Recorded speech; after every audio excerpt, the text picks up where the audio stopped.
তার জন্য মাছের ঝাল করছি ঝিঙে দিয়ে। প্রথমে আমি পাঁচফোড়ন দিয়ে মাছটাকে ভেজে নিয়েছি, দিয়ে ওই তেলের মধ্যে একটু পাঁচফোড়ন দিয়েছি, তারপরে তোমার একটু কাঁচা লঙ্কা ছিঁড়ে দিয়েছি, ঝিঙেটাকে দিয়ে দিয়েছি, দিয়ে একটুখানি ঝিঙের থেকে তো দিলেই তো তোমার তেলে দিলেই তো আস্তে আস্তে নুন দিলেই জল বেরিয়ে যায়। তারপরে আমি একটা মশলা করেছি, তোমার একটুখানি পোস্ত দিয়েছি, জিরে দিয়েছি, চালমগজ দিয়েছি, কাজু বাদাম দিয়েছি, ওটাকে পেস্ট করেছি। যে জলটা শুকিয়ে গেছে মশলাটা দিয়ে কষিয়ে নিয়ে একটুখানি গরম জল দিয়ে দিয়েছি, দিয়ে এবার দেখো ফুটছে। আর কাঁচা লঙ্কা কিছু আমি এমনি ছিঁড়ে দিয়েছি আর কি, কেটে দিয়েছি।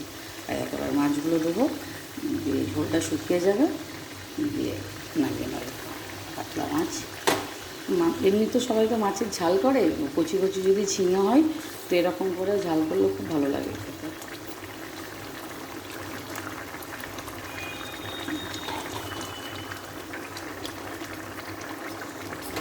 আমি এইভাবে মাছের ঝাল করি, দারুণ হয় খেতে। তোমরা বাড়িতে সবাই ট্রাই করে দেখবে।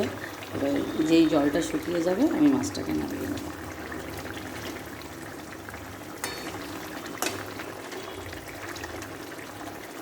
আর কালো জিরে ফোড়ন দিলেও হয়, আমি পাঁচ ফোড়নই দিয়েছি, পাঁচ ফোড়ন দিলেও ভালো হয়।